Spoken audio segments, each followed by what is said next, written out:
Don't step there. You'll wake the maid, someone laughed. The moment I saw her, tangled hair, torn clothes, curled up by the front door, my breath hitched. That wasn't a maid. That was my sister, Lydia. I hadn't seen her in 20 years. 20 years since I'd handed her the keys to this very house and said, "It's yours. For everything Mom never gave you." And now, this? My heels clicked against the marble floor, sharp and echoing. The chatter died instantly.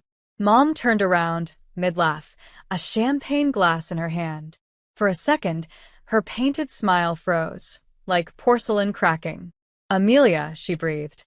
It had been 2 decades since anyone in this house said my name without a sneer. Lydia stirred. Her eyes fluttered open.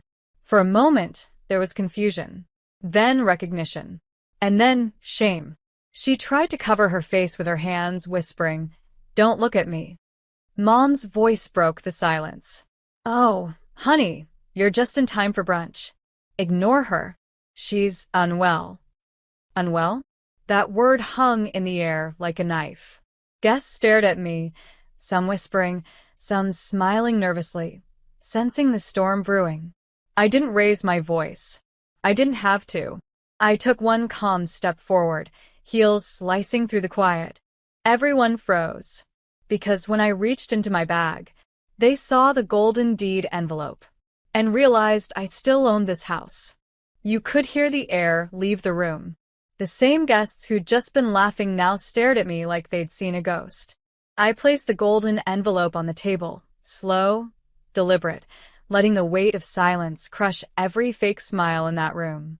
Mom's hand trembled as she set down her glass. "Amelia," she said, voice trembling. "What is this?"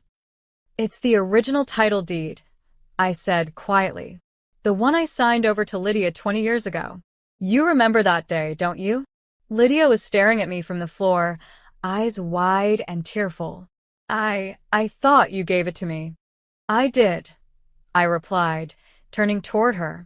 "But Mom made sure it never reached your name, didn't she?" The guests gasped softly. Mom's jaw clenched, her mask slipping for the first time. "I had to protect her," she snapped. "Your sister can't handle money.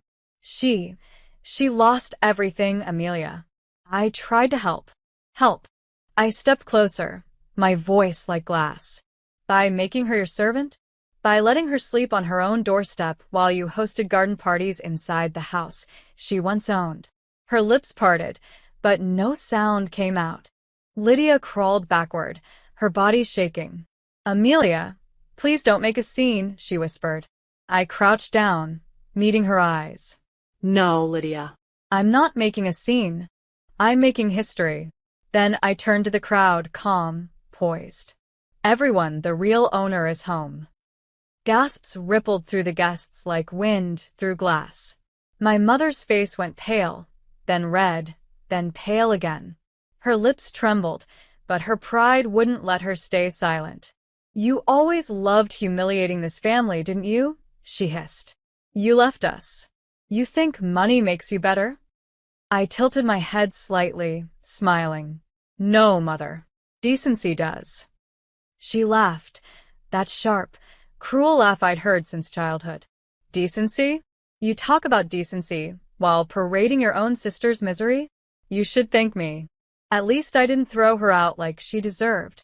Every word cut through Lydia, who sat trembling on the floor like a scolded child. I turned toward her, my voice soft but firm. "Lydia, look at me." She hesitated, then raised her tear-filled eyes. "Do you remember Dad's promise?" I asked. "The one he made before he died, about this house?" Her lips quivered. "He said, whoever carries the family with love, not greed, will inherit peace." I nodded. "Exactly. Peace, not property. And yet here we are." Mom's voice cracked. "You can't come in here and take over. This is my house." I lifted the golden envelope again. "No, Mother." "It's not. You forged Lydia's signature. I have the proof." Gasps filled the room again, this time sharper. Mom's hand flew to her chest, panic flickering in her eyes. And then she whispered the words that sealed her fate.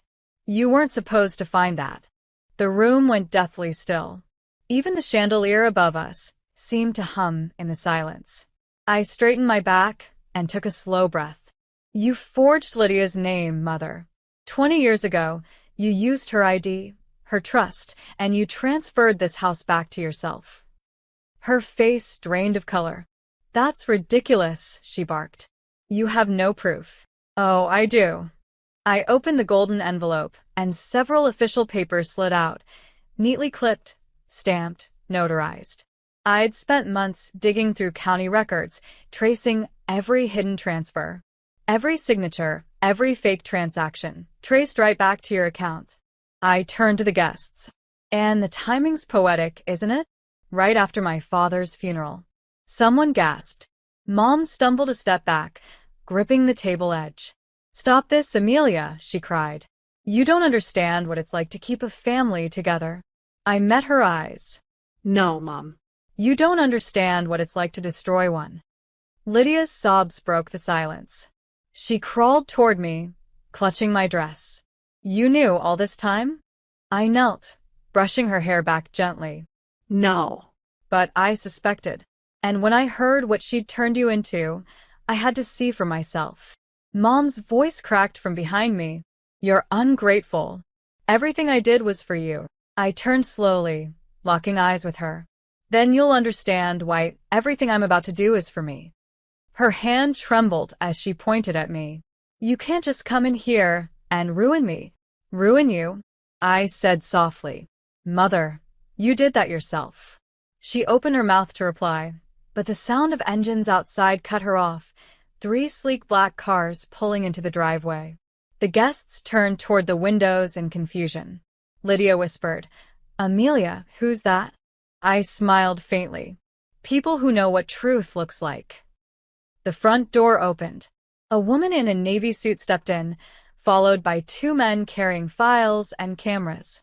The golden crest on their badges glinted under the chandelier. Department of Financial Crimes.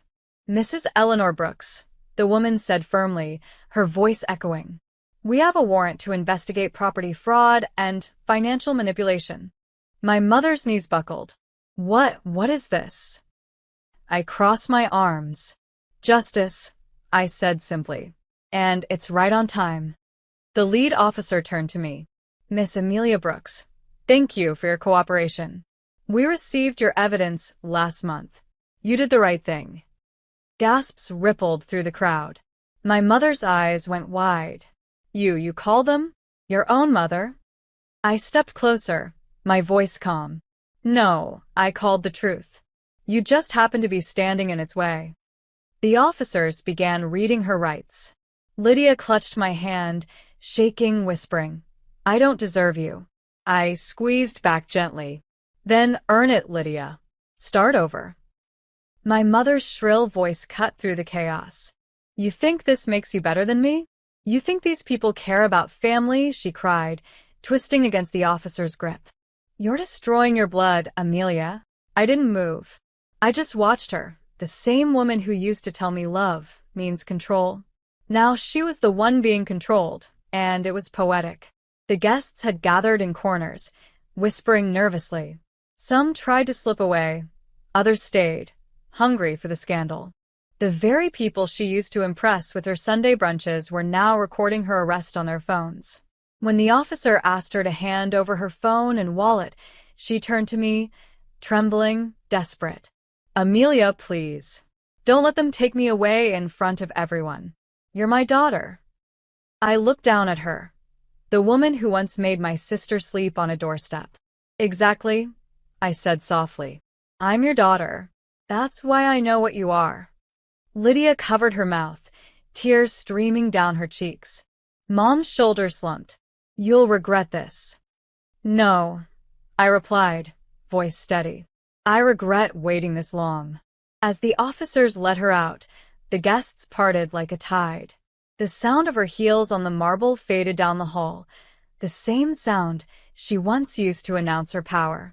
Now it marked her downfall, and the house finally felt still. After they took her away, the house fell into a heavy, Stunned quiet. The guests scattered quickly, pretending to check phones or gather coats, each one desperate to escape the wreckage of someone else's empire. Only Lydia and I remained, two daughters standing in the ruins of our mother's lies. She was still trembling, her voice barely a whisper. You should hate me too. I let her use me. I believed her. I called you selfish when you left. I turned to her, and for the first time in 20 years, I saw not the fragile woman Mom had broken, but the girl who used to share my bed when thunderstorms scared us. Lydia, I said softly, I never hated you. I hated what she turned you into. Her lips quivered. Then why help me now? Because I promised Dad I'd protect what's left of us. I walked toward the window, sunlight spilling across the golden drapes, the same sunlight that had once felt cold in this house. He told me once, a home without love isn't a home, it's just a cage. Today, I opened the door. Lydia's sobs turned into laughter, quiet, broken, but real. Outside, a black van pulled away from the gate. The neighbors peered through their windows like vultures, but I didn't care. This house wasn't my mother's anymore. It wasn't even mine. It was finally free. And so were we. That night, the house felt different. The same walls that once echoed with insults now carried the sound of peace, the quiet clinking of cups, the faint hum of the evening breeze. Lydia and I sat by the old fireplace, wrapped in silence that didn't hurt anymore. She looked fragile under the warm glow, but her eyes, once hollow, now held a spark. What happens now? She asked softly. I smiled faintly. Now we rebuild. Not for her. For us. We spent the next week cleaning every corner, every shadow where her voice had lingered.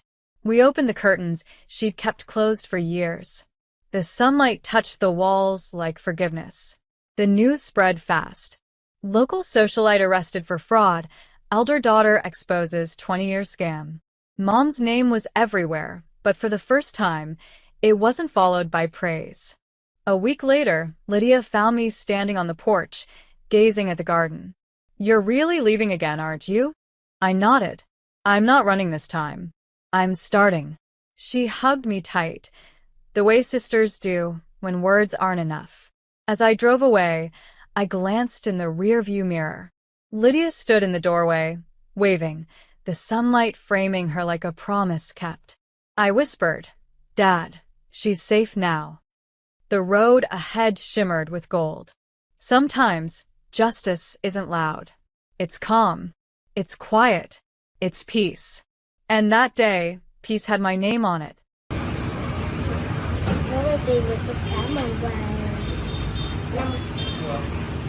Chị